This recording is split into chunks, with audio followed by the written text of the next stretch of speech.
Ahojte, neviem ako pre vás, ale pre mňa je toto zimné obdobie obdobím polievok, a teda výrazných chuťovo smotanových polievok, a práve takú si dnes pripravíme. Pripravíme si polievku z lososa, trošku zeleniny, veľmi jednoduchý recept, poďme sa to pustiť. Začneme samozrejme pórom.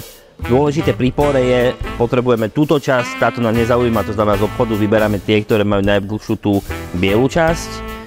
Čiže toto odrežeme a zhruba takýto kus póru si rozrežeme na polovicu a potom na také menšie prúžky. No a základ polievky je pór spolu s mrkvou, ktorú si nakrájame na nejaké trochu menšie kocky a celé to orestujeme na olivovom oleji, respektíve v našom prípade na maslo, ale podľa toho, čo vám viac vyhovuje.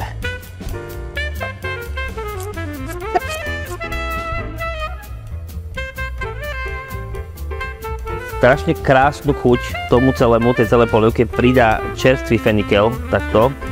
Tieto zelené časti si nechám potom na garniš, alebo teda na to, aby som to pekne dozdobil.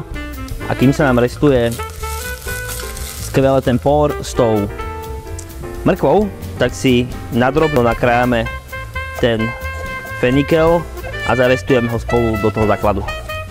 Pridáme k tomu základu zemiaky. Ja mám takéto maličké zemiaky, to znamená, že nebudeme ich šúpať, lebo oni majú výbornú štruktúru, aj tú šupku. Len ich rozkrájam na polovicu. Samozrejme množstva a koľko čoho kde nájdete v popise videa, takže to vám tu nebudem vás zbytočne s týmto zaťažovať. No a celý ten základ zalejeme rybím, respektíve zeleninovým vývarom a budeme variť až do toho bodu, kedy budú tie zemiaky v podstate mäkké a uvarené. Myslím si, že to skvelé vonia mimochodom, ale okrem toho som chcel povedať, že myslím si, že zemiaky už budú takže na 2/3 uvarené a tým pádom prichádza časť nášho krásneho lososa. Losos bez kože samozrejme.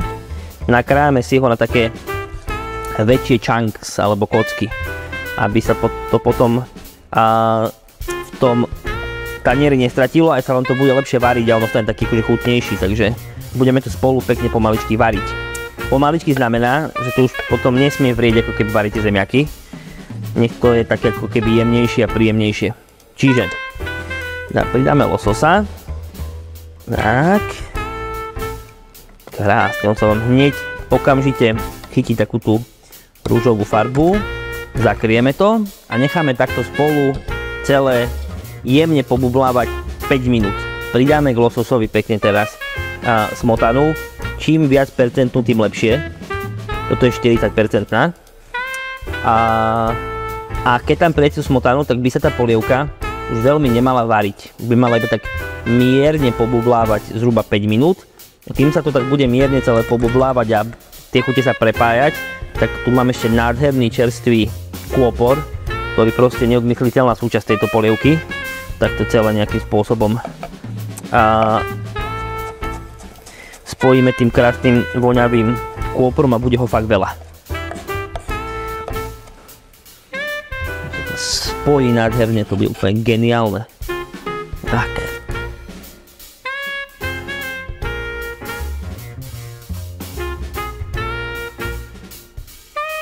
Skvelé to vonia.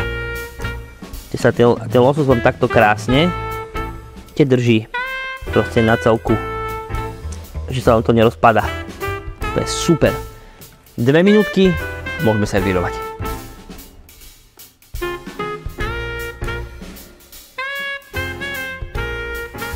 No na záver, kamaráti, čo stačí iba dozdobiť, alebo teda pridať tomu ešte chuť. Nechali sme si tu pár tých zelených výhonkov z feniklu a samozrejme čerstvý kôpor tomu veľmi pomôže. No a ja už vám prajem iba dobrú chuť a idem to ochutnať.